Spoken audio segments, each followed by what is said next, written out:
Okay, let's talk about Sinners. Sinners just came out earlier this year and I've been putting off watching it, but let me say that I just recently watched it and I was not disappointed. So we're just gonna go ahead and hop right into this movie. Now, the movie is about two twin brothers, Smoke and Stack, who ends up buying a juke joint in Mississippi. Now, their little cousin Sammy can play the hell out of a guitar. I mean, he is damn near a siren with a guitar.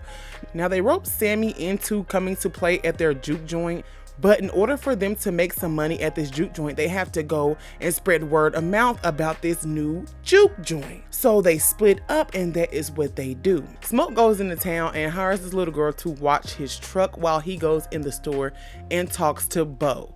Now, Bo owns a store. He has a wife and a daughter. He sends his daughter across the street to go get the wife. They chop up some numbers and they're in too. Stack goes to find the best daggone piano player / harmonica player in town, Delroy. Now, his name is not Delroy in this movie, but that's my uncle in my mind, so I'm just gonna call him Uncle Delroy, okay? Stack must talk Uncle Delroy into coming to play at his club. Uncle Delroy already has his own job at another club, and he's like, you know what, whatever you got going on, don't even bother, because I got a good job and I don't have time to be getting into you and your brother's mess. That's when Stack realized he had to bargain. He had to, pull a little trick out his sleeve, and he said, listen here, I pay you $40 and let you drink all night. I even bought some good beer from Chicago. He said, beer? Let me taste that. Needless to say, Uncle Delroy is in. Smoke, he does go and see the mother of his child, and their child is no longer living, but there is some unresolved feelings between the two. She knows her way around some voodoo, so she's been praying to protect this man ever since he left town. If that's not love, I don't know what love is. He even continues to wear the necklace that she gave him to protect himself. Even though he says he doesn't believe in it, he damn sure ain't take that necklace off, and he's here in one piece. The night comes and the juke joint is jumping. I mean, they having a good time in there. I know it's hot and stanky, but I know they having a good time in there. Cousin Sammy has a little boo thing, and her name is Perline. Now, as everything is going on, there's this girl who really, really likes Stack. I might even say she even loves this man, but he been doing her dirty. Whenever Sammy, the cousin, who's damn near a siren with this guitar, starts playing and the club starts jumping, it's some power in them fingers, the strums, and the strings, the whole body of the guitar. Because as everybody's dancing to this music, their ancestors are with them. We see Chinese ancestors, we see African ancestors. Hell, everybody's dancing. It does look like it's on fire, but that's because the place is lit, okay? Now, we get these three visitors, and they looking a little out of place, because what y'all doing out here in these woods trying to get up in this juke joint? Now, they claim that they just want to play a song. They just want to be let in. They just want to play some music. And, they're like, you at the wrong place. Maybe you need to go on into town, because these right here, these not your neck of the woods. What really had me laughing was whenever the trio was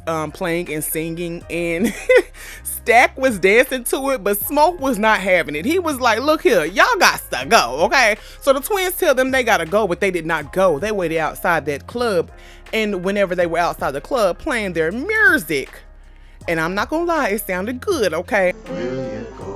Mary, the one who really, really, really likes Stack, goes outside, and I'm like, girl, keep walking, but no, she don't keep walking. She even goes over there, starts a conversation, and is sitting down with these people. You don't know these people, girl? Well, needless to say, they got their paws on that girl, okay? She comes back in the club because, like I said, everybody knows her, and you have to be let in the club. So they just let her right back in the club. She goes and she finds Stack, and that's whenever she goes in there and her and Stack get to doing the do.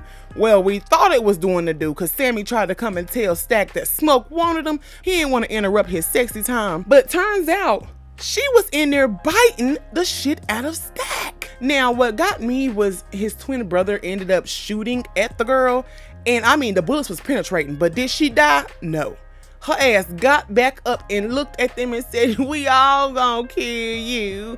And then she took off running. Oh, that's when she got started. Now, instead of keeping the people inside to protect them, they tell them the party is over and send everybody outside. What is dangerous out there? Now, the man who was watching the door ends up going to take a pee, and he gets chomped on too. Now he can't come back in the building because guess what? He not human anymore.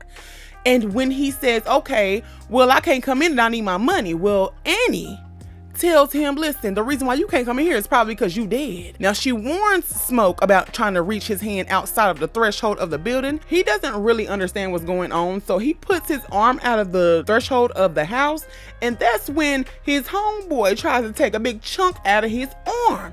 He shoots him in the face thinking that, okay, he's dead. Well, guess what? Him and his hamburger meat hopped up and was like, you thought this was a game? They end up leaving Stack's body in the room, but they really should have listened to Annie, which is Smoke's baby mother, and they did not. So he's in there, but he does come back to life, even though he's dead. You get what I'm saying. And he's trying to talk his way out of there, but they're not budging, okay? Annie knows her way around voodoo, like I said, and she tells him no. Now, after all this mess that's going on, we realize that them 3 vampires outside really got to work, because they told everybody that was in that juke joint that got sent out. I mean, it's a whole clan of vampires outside, and they're dancing to some folk music or some Scottish music, Irish music, I don't know, but they was getting it out there, okay? Now they have to try to come up with a plan, and things don't really go as planned. Now Bo, the husband, ends up telling his wife, hey, I'm about to go get the car, we're about to leave, and I'm just like, sir, please don't go outside.